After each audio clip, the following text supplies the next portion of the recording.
अस्सलाम वालेकुम। Programme diplomatic economy, आपका host Aamir Ali on 89 HD।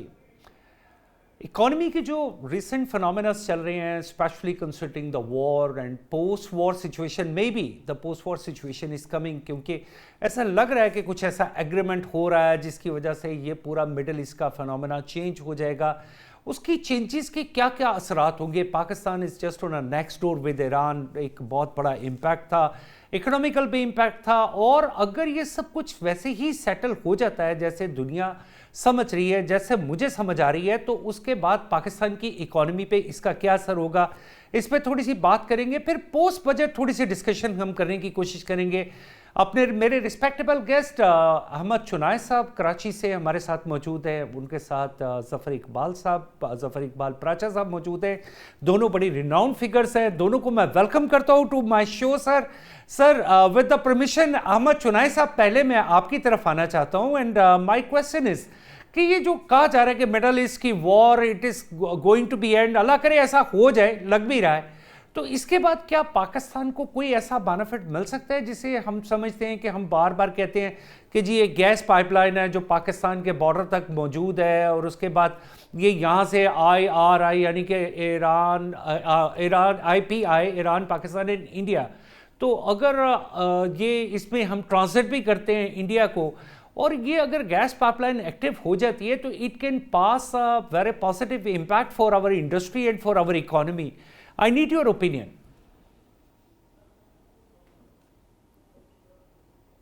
बिस्मिल्लाहिर्रहमानिर्रहीम। आपका बहुत बहुत शुक्रिया आमिर भाई देखें, पहले तो हम ये समझ लें कि ये जो ईरान की और यूएस से इसराइल की वॉर है, इसके क्या दुनिया भर में माशी असरात हुए हैं, और आगे ये जब जंग बंद होती है तो इसके क्या मईशत पे असरात होते हैं, बिलखुसूस पाकिस्तान पे। देखिए, इस जंग की वजह से पूरी दुनिया का नक्शा तब्दील होकर रह गया था, और दुनिया जो है वो एक जिसको कहते हैं ना, प्राइस सर्च की तरफ जा रही थी।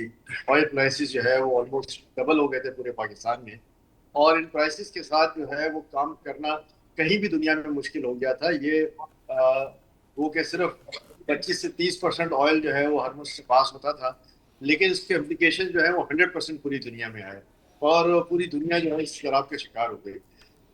मैं समझता हूँ कि पाकिस्तान ने इसमें एक बहुत बड़ा रोल अदा किया, और हमने एक तीसरी जंग अजीम को जो है वो रोक लिया।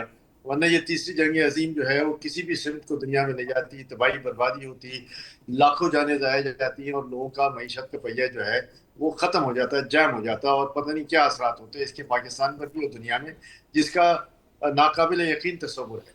अल्हम्दुलिल्लाह ये काम अब हो चुका है, जंग बंदी ऑलमोस्ट बंद, जंग बंदी हो चुकी है। ज़ाहिर है डेडलाइंस है, लेकिन मैं समझता हूँ डेडलाइंस के साथ साथ जो जंग बंदी का एग्रीमेंट है वो भी आने वाले 1-2 हफ्तों के अंदर 100% इंशाल्लाह हो जाएगा, और उसमें कोई अब हम नहीं रहना चाहिए। सबसे पहले तो ये होगा कि ऑयल प्राइसेस जो है वो रिवर्ट बैक होना शुरू हो जाएंगी, और जब ऑयल प्राइसेस रिवर्ट बैक होंगी तो इंशाल्लाह पाकिस्तान में भी और दुनिया भर में भी जो है वो प्राइसेस जो है वो कम हो जाएंगी। जो एक इन्फ्लेशन हम देख रहे थे कि जनवरी से लेके जून तक का एक प्रोडिक्टेड इन्फ्लेशन जो है वो 24-25% आता है, वो भी मैं समझता हूँ वापस जाना शुरू हो जाएगा। और जो हमारा डिस्काउंट रेट है जो बढ़ रहा था, अब जो डिस्काउंट पॉलिसी आ रही है उसमें उसमें भी मैं समझता हूँ कि कमी नहीं तो वो स्टेबल रह जाएगा अपनी जगह पर, और आगे आने वाले दिनों में हम उस पर कमी भी देख सकते हैं। पाकिस्तान को जो सबसे बड़ा एडवांटेज ये होगा कि पाकिस्तान ने पूरी दुनिया में अपनी एक मुसल्लमा हकीकत बना ली है कि हम एक पीस मेकर हैं, और पाकिस्तान जब दुनिया की लड़ाई ख़त्म करवा सकता है तो फिर वो भी एक माशी और एटमी ताकत है। और उस ताकत ने ये का इजहार ये है कि उस ताकत की वजह से पाकिस्तान पे कॉन्फिडेंस लेवल, ट्रस्ट लेवल जो है वो दुनिया का आ जाता है। जब दुनिया का ये कॉन्फिडेंस और ट्रस्ट लेवल आ जाता है तो फिर मैं समझता हूँ कि इसके बाद दुनिया का इन्वेस्टमेंट जो है वो पाकिस्तान की तरफ ज़रूर आएगा, कि लोग सेफ हेवन्स ढूंढते हैं। दुबई एक बहुत बड़ा सेफ हेवन था, अनटचेबल था, और दुनिया तसव्वुर नहीं कर सकती थी कि वहाँ भी कोई ऐसी भूचाल की सूरत हाल आएगी, लेकिन वो आ गई। आज वहाँ प्रॉपर्टीज़ का क्या हाल है आपको भी पता है, ज़फर भाई अच्छी तरह उस पर बयान कर सकते हैं। लेकिन मैं समझता हूँ कि लोग जो है वो लिटरली स्टकअप हो गए हैं कि वो इन्वेस्टमेंट को कैसे डाइल्यूट करें, कैसे वापस लेकर आएँ, आगे क्या करें। जिन लोगों ने वक्त के तौर पर, वक्ती तौर पे कर लिया, انہوں نے بہت بڑا کام کر لیا. میں یہ سمجھتا ہوں کہ یہ انویسٹمنٹ وہاں سے نکلنا شروع ہو گیا ہے. اور میرے کچھ دوست ہیں اور کچھ جاننے والے ہیں اور لوگوں نے یہ بیان دیا ہے کہ ان کے ملینز آف ڈالرز جو ہیں وہ انہوں نے ایگزٹ کیے ہیں دبئی سے, یا وہ امریکہ لے گئے ہیں, یا وہ پاکستان لے آئے ہیں, یا دنیا کے کسی اور ممالک میں لے کے گئے ہیں. لیکن میں سمجھتا ہوں کہ بائی اینڈ لارج لوگوں کی نظریں پاکستان پر ہیں, اور پاکستان میں دو چیزیں ہونے والی ہیں. ایک تو ریئل اسٹیٹ جو ہے اس کا فیکٹر ہمارا بہت بوم کرے گا آنے والے دنوں میں انشاءاللہ, کیونکہ انویسٹمنٹ یہاں پر آئے گا.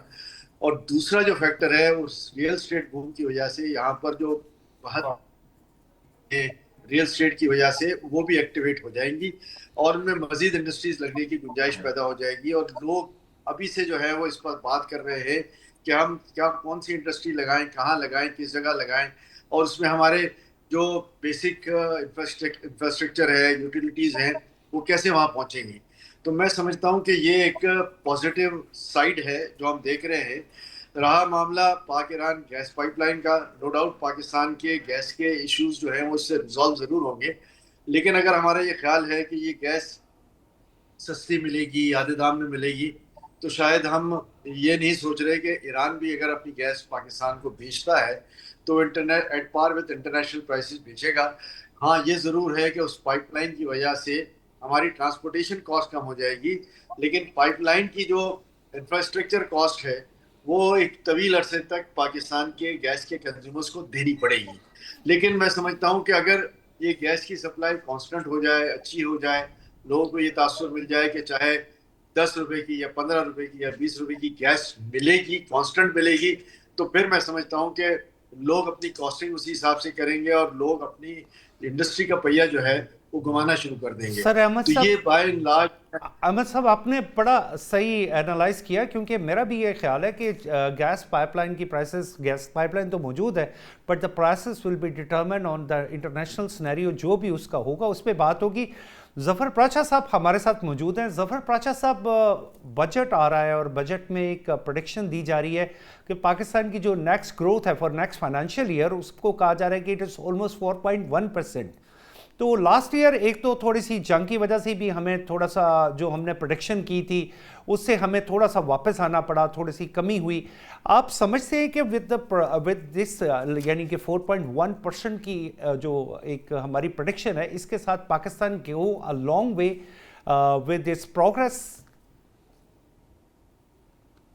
جی السلام علیکم جناب, آپ کا مدعو کرنے کا شکریہ. جیسے ابھی تفصیلی گفتگو کی احمد بھائی نے, اور بڑی پروفیشنل اور بڑی جامع بات کی ہے. بات یہ کہ جو ہم بات کر رہے ہیں 4.1 کی گروتھ کی, تو جو آئی ایم ایف کی پریڈکشن ہے وہ 3.5 کی ہے, 3.5 کی. اور مہنگائی بھی بڑھنے کے انہوں نے اس کے امکانات ظاہر کیے ہیں, اور مزید ایکسپرٹس نے. ہاں, جو ایران کے ساتھ اور امریکہ کا جو پیکٹ ہم لوگ کروا رہے ہیں اور جو سچویشن بن رہی ہے, اس سے لگتا ہے کہ پاکستان کو کافی بڑا بینیفیشری ہوگا, اور دیگر ممالک کے ساتھ ساتھ. اب یہ ہم نے دیکھنا ہے یا ہماری حکومت نے دیکھنا ہے کہ اس کو موقع سے کس طرح فائدہ اٹھائے. جیسے بھی احمد بھائی نے فرمایا کہ سیف ہیون ہوتا تھا دبئی, اب نہیں ہے. اب لوگ وہاں سے پیسہ نکال کے فوری طور پہ سنگاپور لے گئے, امریکہ لے گئے. پاکستان لانے میں ریلیکٹنٹ ہے تھوڑا سا. یعنی کہ میں بات کر رہا ہوں اپنے اوورسیز پاکستانیوں کی جو انویسٹر ہے. ابھی میں فورن انویسٹر کی بات نہیں کر رہا. وہ یوں ریلیکٹنٹ ہے کہ ہمارے ہاں جو قوانین ہیں وہ میں یہ کہوں گا کہ اوور ریگولیٹڈ ہے, ٹھیک ہے, اور لانا آسان ہے, لے جانا ناممکن ہے واپس, جو آج سے کچھ سال پہلے ایسا نہیں تھا. پھر جو ٹیکسیشن ہے آپ کے یہاں وہ تقریباً 52 سے 55% ہے. تو یہ بھی ایک بہت بڑا المیہ ہے ہمارے یہاں. تو ہم نے کیا کیا کہ ٹیکس ریٹ بڑھا دیا, ٹیکس بیس نہیں بڑھایا. جو آلریڈی ٹیکس دے رہے ہیں انہی کے اوپر بار بار ہم بوجھ ڈال رہے ہیں, خاص طور پہ salaried class, industrialist, business man جو ٹیکس نیٹ میں ہے. اور اب المیہ یہ ہو گیا ہے کہ لوگ ٹیکس نیٹ سے نکل گئے. اگر آپ مارکیٹس میں جائیں, کیونکہ میرے مختلف بزنسز ہیں, retail, wholesale, manufacturing, construction, foreign exchange, تو میں ایک طرح کا اپنے آپ کو سمجھتا ہوں کہ میں گراس روٹ لیول کا آدمی ہوں. آپ مارکیٹس میں جائیں تو 90% दुकानदार अगर दुकानें हैं तो 100 में से 10% लोग टैक्स देते हैं, 90% नहीं देते। अवाम जो बहुत से लोग हैं टैक्स देना नहीं चाहते, हुकूमत टैक्स लेना नहीं चाहती, हुकूमत टैक्स छीनना चाहती है। तो अगर टैक्स को मुनासिब करेंगे तो इस वक्त पाकिस्तान दुनिया का बेहतरीन मुल्क है, दिफाई तौर पे, माशी तौर पे, पॉपुलेशन वाइज। मार्केट बहुत बड़ी है, अनटैप मार्केट है हमारी, जो हमने गलती से इंपोर्ट बेस करती है। इंपोर्ट बेस के अलावा हमारी जो लोकल मैन्युफैक्चरिंग है उसको तवज्जो दें तो हमारी जो इंपोर्ट कम हो जाएगी, हमारा सर इंपोर्ट और सेल आपके कम हो क्वेश्चन, आपकी जो आपने एक डिटेल बताई है इसमें से बहुत सारे क्वेश्चन रेज होते हैं। Something pop up in my mind, खास तौर पे आपने जिक्र किया कि इन्फ्लेशन जो है उसके बढ़ने के चांसेस हैं। अगर इन्फ्लेशन बढ़ेगा तो इसका डेफिनेटली एक इम्पैक्ट आएगा मार्कअप पे। एक तो इस सिलसिले में, दूसरा आपने जो अनटैप्ड और वो एरियाज़ बताए हैं, पाकिस्तान के ग्रे एरियाज़ हैं जहाँ पे पाकिस्तान में इन्वेस्टमेंट की ज़रूरत है।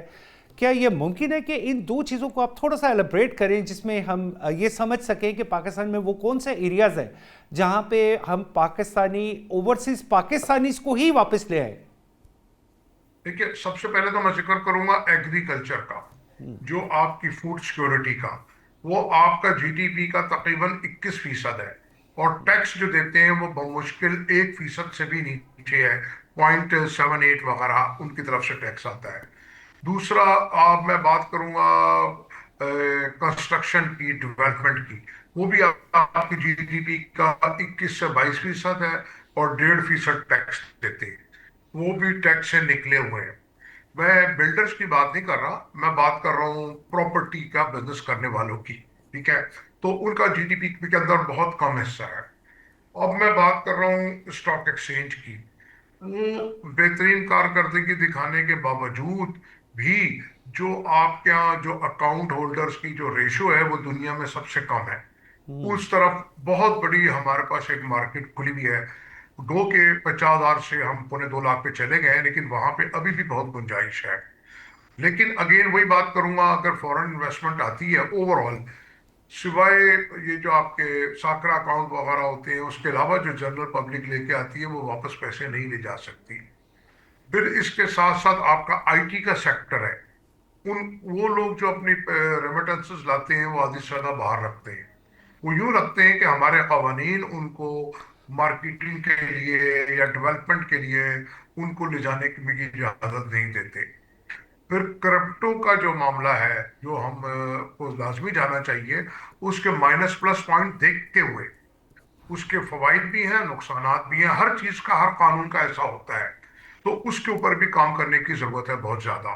यानी कि हमारी जो पॉलिसीज हैं वो 220 डिग्री के ऊपर ऐसे हैं, एक लेफ्ट है एक राइट है। क्रिप्टो अगर हम लाते हैं तो हमको आजाद मईशत के साथ आजादाना पॉलिसी बनानी होगी, और अगर हम डर खौफ में रहेंगे, अपने हाथ बांध के रहेंगे, तो वो भी मुमकिन नहीं है। हमको वक्त के साथ साथ चलना होगा, हमें स्टॉक एक्सचेंज को भी देखना होगा, हमको कमोडिटी एक्सचेंज को भी देखना होगा, हमको आपका जो एग्रीकल्चर टैक्स है वो भी देखना होगा। वो भी एक बहुत बड़ा इस वक्त ग्रे मार्केट का हिस्सा बन गया है। कैश इकोनॉमी है, वो कैश बेस है, सारा पैसा उधर चला गया है। फूड सिक्योरिटी को देखना होगा, तो पाकिस्तान ज़राई मुल्क है, और अलमिया ये है कि हम 7-8 बिलियन डॉलर का जो फूड आइटम है वो इंपोर्ट कर रहे हैं। एक बड़े अलमिया की बात है। उसमें हमें ये देखना होगा कि हमको कौन सी फसल लगानी है जिसमें हमको ज्यादा पैसे मिल सके। ये रक्षा नहीं कि शुगर साहब, मिल वाले के लिए हम वहां पे मे आई पाबंदी इंटरप्ट यू रखें कि फॉर अ जी वहां। वाइल? अगर आप मुझे इजाज़त दें तो आपने दो एरियाज डिफाइन किए हैं, एक तो क्रिप्टो, और उसको आपने कहा कि we have to handle it very carefully. ये डेफिनेटली एक बहुत ज़बरदस्त सब्जेक्ट है, इस पर बड़ी तफसील से बात करने की ज़रूरत है। साथ ही आपने स्टॉक एक्सचेंज का एक जिक्र किया, तो इन्हीं दो मौजू पे मैं आपके पास वापस आऊँगा, लेकिन इससे पहले मैं सर अहमद चनाय साहब से एक क्वेश्चन करना चाहता हूँ। सर ज़फ़र ने एक बड़ी अच्छी बात की है कि उन्होंने कहा कि हम अपने टैक्स सिस्टम को ब्रॉडबैंड करने की बजाय उन्हीं लोगों पे टैक्स इंप्लीमेंट करते जा रहे हैं, और वो टैक्स की रेशियो 50, 55, 60 लोग हर कोई, यानी कि सुपर टैक्स के बाद शायद वो 58, 59% भी हो जाता है। तो ये ब्रॉडबैंड करने के लिए सर अहमद चनाय साहब, آپ کیا سمجھتے ہیں کہ you are a very renowned businessman, ایک آپ کا بہت بڑا ایک اللہ تعالیٰ نے آپ کو ایک سرکل دیا ہوا ہے بزنس سرکل میں، تو ہاؤ ڈو یو فیل کہ اس کے لیے کیا کرنا چاہیے کہ یہ ٹیکس سسٹم جو ہے یہ براڈ ہو جائے؟ ابھی میرے پاس جو میری یادداشت میں جو فگر ہے کہ ہمارا tax to G D P last year 9.8% تھا، اگر میں اپنی فگر ٹھیک بول رہا ہوں تو اگر 9.8% تھا تو 9.8% پہ تو مجھے نہیں نظر آتا کہ کوئی بھی انڈسٹری کوئی بھی کنٹری سروائیو کر سکتا ہے۔ ہم نیبرنگ کنٹریز کی اکثر اگزامپلس دیتے ہیں، تو ہمارے نیبرنگ کنٹری میں تو tax to G D P 13% plus ہے۔ دیکھیے پہلے تو ہمیں دو باتیں سمجھ لینی چاہیے. ہم نے اپنے ملک کے اندر دو لائنز رکھی ہوئی ہیں کہ ایک فائلر اور ایک نان فائلر. اور نان فائلر پہ ہم زیادہ ٹیکس کرواتے ہیں، فائلر پہ ہم کم ٹیکس کرواتے ہیں. اس کا ٹیکس کریڈٹ اپنا ٹیکس ایڈجسٹمنٹ بھی ملتا ہے، اور وہ جو ہے وہ کافی حد تک اپنے معاملات کو سیدھے رکھتا ہے. پہلے ہمارے لوگوں کو یہ سمجھ لینا چاہیے، ریئلائز کر لینا چاہیے کہ جی ہم فوری طور پر فائلر بن جائیں، کیونکہ اب فائلر بننے میں کوئی ایشو نہیں ہے. دوسرا، ہمیں دوسری چیز یہ سمجھنی چاہیے کہ گورنمنٹ جو ہے وہ چاہے فائلر ہو نان فائلر ہو، ہر ایک سے ہر سطح پہ ٹیکس ضرور لے لیتی ہے. یہ جو ہم کہتے ہیں نا کہ جی ٹیکس ایوینیوز مزید تلاش کریں، تو پاکستان کا ہر شخص چاہے وہ بھکاری ہو چاہے وہ کوئی بھی ہو، کہیں نہ کہیں کسی لیول پہ وہ ٹیکس دے رہا ہے. چاہے وہ روزمرہ کے اشیاء میں دے رہا ہو، چاہے وہ اپنی سروسز میں دے رہا ہو، یا کسی اور جگہ پہ دے رہا ہو. جہاں بھی اس کو کوئی چیز خریدنی ہے تو دکاندار کے پاس سے جب آتی ہے تو دکاندار چاہے سیل ٹیکس چارج کرے نہ کرے، وہ سیل ٹیکس جو ہے وہ پرائس میں انکلوڈ ہوتا ہے، فیکٹری کی جانب سے بھی اور اس کی سیلز کی جانب سے بھی. تو انڈائریکٹلی یہ سارے ٹیکسز ہم دے رہے ہوتے ہیں. میں سمجھتا ہوں ضرورت اس بات کی ہے کہ دو چیزیں گورنمنٹ کرے. اس میں ٹرانسپیرنسی لانے کے لیے، لوگوں کو ٹیکس دینے کے لیے، جہاں ہم نے یہ 62% ٹیکس عائد کیا ہوا ہے جو کسی بھی انڈسٹری کے لیے زہر قاتل ہے، اس کو جو ہے وہ اس انسیڈنس کو اوائڈ کرنے کی بات کریں، اور لوگوں کو انڈیوس کریں کم ٹیکس لے کے کہ زیادہ سے زیادہ آپ ٹیکس پیمنٹ کریں. میں آپ کو یقین دلاتا ہوں کہ اگر یہ چیزیں ہو گئیں، اور ساتھ میں یہ جو ایف پی آر کی میں جو اب بڑی شکایت منظر عام پر آ رہی ہے کہ جہاں ایف پی آر کی ہائی ہینڈڈنس جس کو کہتے ہیں وہ سامنے نظر آ رہی ہے، کہ لوگوں کو خواہ تنگ کرنا، ان کے tax account bank account freeze کر دینا، اور بہت ساری چیزیں کرنا کہ جو آلریڈی ٹیکس دے رہے ہیں ان کو ٹیکس کے بوجھ تلے دبانا، اور ان کی ہراسمنٹ. یہ دونوں چیزیں جو ہیں وہ لوگوں کو شائع آؤٹ کرتی ہیں کہ یار یہ کدھر ہم پھنس گئے ہیں، یہاں دنیا میں کہیں ایسا نہیں ہوتا جہاں جو یہاں ہو رہا ہے. تو ہم ٹیکس لیں، بالکل لیں. ہر میں سمجھتا ہوں شہری کا حق ہے، اس پہ پابندی ہے، اس پہ لازم ہے کہ وہ ٹیکس دے. لیکن گورنمنٹ وہ جو ٹیکس لے رہی ہے اس کو ریشنلائز ضرور کر لے. ایک بات جو سامنے آ ایک کویسچن اگر آپ مجھے اجازت دیں تو میں اسی سے ریلیٹڈ کویسچن ہے کہ ہم یہ تو کہتے ہیں کہ ٹیکس نیٹ کو بڑھایا جائے، تو از دیٹ پاسبل کہ فیڈریشن کی طرف سے، چیمبرز کی طرف سے کوئی ایسی پرپوزل آتی ہو کہ ٹیکس نیٹ کو کس طرح وسیع کیا جا سکتا ہے؟ اگر آج بھی دیکھیں تو ہمارے ملک میں جو ڈائریکٹ ٹیکس پیئر ہے وہ 5.9 ملین ہے، تو that is not according to our population growth اور جو بھی ہمارا سسٹم ہے. تو اس پہ کبھی کوئی بات ہوئی ہے؟ دیکھیے 5.9 ملین تو کوئی نمبرز ہی نہیں ہوا جہاں 25 کروڑ سے زائد کی آبادی ہو. لیکن یہ باقی جو ہے 25 کروڑ مائنس 5.9 ملین، وہ بھی سب ٹیکس دے رہے ہیں. ایسا نہیں کہ کوئی ٹیکس نہیں دے رہے. تو میں نے آپ کو بتایا کہ انڈائریکٹ ٹیکسز جو ہے وہ ہم ہر صورت میں دے رہے ہیں. ہم پانی پہ بھی ٹیکس دے رہے ہیں، ہم اپنے کھانے پینے پہ بھی ٹیکس دے رہے ہیں، ہم اپنے ہر چیز پہ ٹیکس دے رہے ہیں. بات صرف یہ ہے کہ ان چیزوں کو پراپرلی ڈاکومنٹ اور ریئلائز کرنے کی بات ہے، اور پھر ان کی شرح کم کر کے لوگوں کو یہ انڈیوس کرنا ہے کہ اب یہ کام نہیں چلے گا کہ آپ ٹیکس انسیڈنس کو اوائڈ کریں، ٹیکس ضرور دیں. اور میں سمجھتا ہوں کہ ایک یہ کلچر آ جائے گا، اور جہاں ان کو یہ اطمینان ہوگا کہ کوئی بھی جو ہے وہ ٹیکس کا آفیشیل ان کو ہراسمنٹ کرنے نہیں آئے گا، تو پھر میں دیکھ ہوتا وہ انشاءاللہ ضرور ادا ہوگا. بالکل احمد شنائے صاحب، آپ کا یہ جو ورڈکٹ ہے یہ بالکل آیا ہے. یہ ہر ایک بزنس مین کا ہے کہ وہ کہتے ہیں کہ آپ ہمیں تھریٹ ایک جو ہوتی ہے اس ماحول سے باہر نکالیں اور ہمیں کانفیڈنس دیں، اور اس کے بعد ہم ٹیکس پے کرنے کے لیے تیار ہیں. Any businessman is willing to pay the tax, that is I am sure, because I also have some engagement with some trade bodies where I see کہ لوگ تو ایسا کرنا چاہتے ہیں. سر مجھے سر ظفر کی طرف جانا پڑے گا. Here we have to go for a short break. We will be right back and you stay with us on our program Diplomatic Economy.